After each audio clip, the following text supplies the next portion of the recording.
Thurston's group factor theory, or which is also known as model of primary mental abilities given by Thurston. इस model को Louis Thurston ने दिया था and he came up with a thought that intelligence is a cluster of abilities.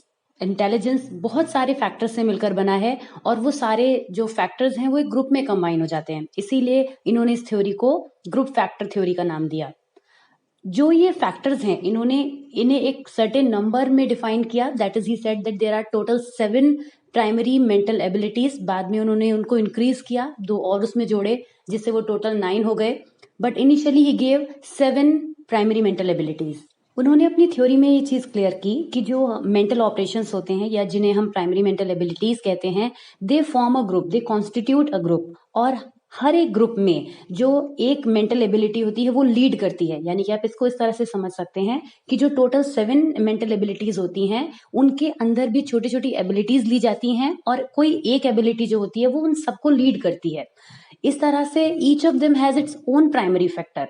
तो हर एक mental ability का अपना एक प्राइमरी फैक्टर होता है और इस तरह से एक ग्रुप फॉर्म करते हैं. यानी कि हर मेंटल एबिलिटी के भी अपने छोटे छोटे पार्ट्स होते हैं और इस तरह से एक ग्रुप फॉर्म करते हैं. तो इस तरह से थर्स्टन ने अपनी ग्रुप फैक्टर थ्योरी दी. अब हम बात करते हैं कि वो कौन कौन से 7 प्राइमरी मेंटल एबिलिटीज हैं.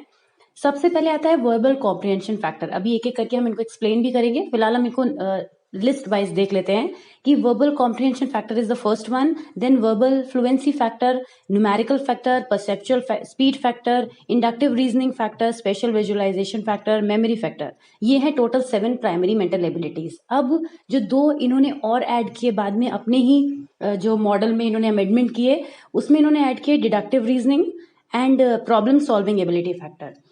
तो एक एक करके समझते हैं कि ये क्या है. सबसे पहले वर्बल कॉम्प्रिहेंशन फैक्टर की अगर हम बात करें तो this factor involves a person's ability to understand verbal material. कोई भी वर्बल मटेरियल को जब कोई पर्सन अंडरस्टैंड कर पाता है तो उसके अंदर हम कह सकते हैं कि वर्बल कॉम्प्रिहेंशन फैक्टर पाया जाता है. ये जो हम वोकैब के टेस्ट लेते हैं या रीडिंग कॉम्प्रिहेंशन लेते हैं, इन टेस्ट के थ्रू जो है वो हम इस फैक्टर को एनालाइज कर सकते हैं. Second is verbal fluency factor. कोई पर्सन किसी चीज को रीड करने में कितनी फ्लुएंसी से उसको पढ़ सकता है, कितना रैपिडली, कितना फास्ट जो है वो वर्ड, सेंटेंसेस या अदर जो वर्बल मटेरियल दिया गया है उसको, उसकी फ्लुएंसी क्या है.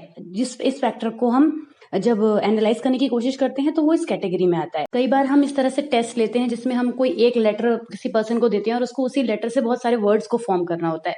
तो वो शॉर्टेस्ट अमाउंट ऑफ टाइम में जब फ्लुएंसी से करता है, मतलब कितने शॉर्टेस्ट अमाउंट ऑफ टाइम में कितने ज्यादा वर्ड्स वो प्रोड्यूस कर सकता है उस पर्टिकुलर लेटर से, इसको भी हम इस तरह के टेस्ट के थ्रू चेक करते हैं. That is called verbal fluency factor.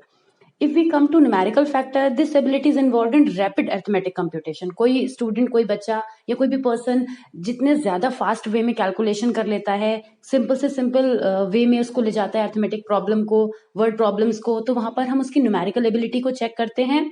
वो कहलाता है न्यूमेरिकल फैक्टर. इसमें हम मैथमेटिकल कंप्यूटेशन को लेते हैं और स्पीड को लेते हैं. कितना लेस टाइम में कोई कितनी ज्यादा स्पीड में जो है वो न्यूमेरिकल सॉल्व कर सकता है. That is called numerical factor. Then we come to the perceptual speed factor. This ability is involved in proof reading और rapid recognition of letter and number. किसी भी नंबर को, किसी भी लेटर को, किसी भी डिजिट को पहचानने के लिए कितनी ज्यादा स्पीड मेंटेन कर ली जाती है, that is called perceptual speed factor. इसके बाद हम बात करते हैं इंडक्टिव रीजनिंग फैक्टर की. ये जो एबिलिटी होती है, this requires generalisation, reasoning from the specific to the general. हम कोई भी पर्टिकुलर सिचुएशन जो होती है वो बार बार होने पर उसको जब हम जनरलाइज करने लगते हैं तो that is called inductive reasoning. यानी कि हम इंड्यूस कर सकते हैं. That is called inductive reasoning factor.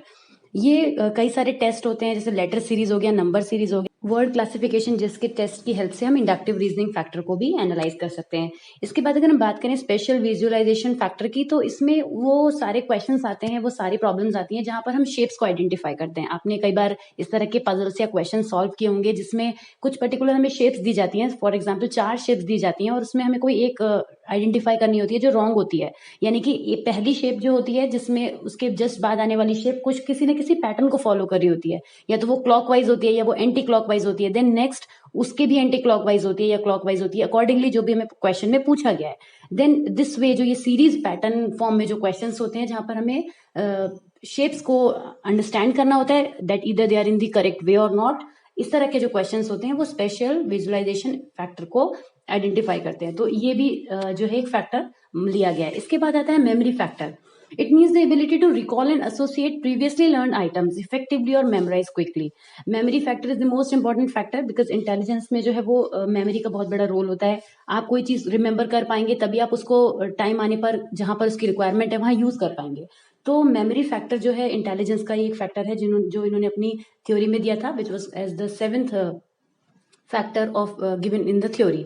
इसके बाद जो उन्होंने 2 और ऐड किए हैं उसको भी हम एक्सप्लेन करते चलते हैं साथ साथ. वन इज डिडक्टिव रीजनिंग, यानी कि ability to use the generalised result correctly. अभी हमने बात की थी कि ये एक एबिलिटी होती है कि आप सिचुएशंस में से कुछ जनरलाइज कर पाते हैं, लेकिन उस जनरलाइज कंडीशन को भी आप कहीं यूज कर पाते हैं, then it also becomes one of the factor of the primary mental ability.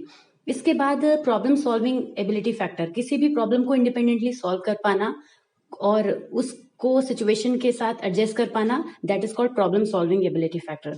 So this was all about the model, PMA model, which has 7 primary mental abilities. Later on it turned to be 9, and Thurston's group factor theory it was.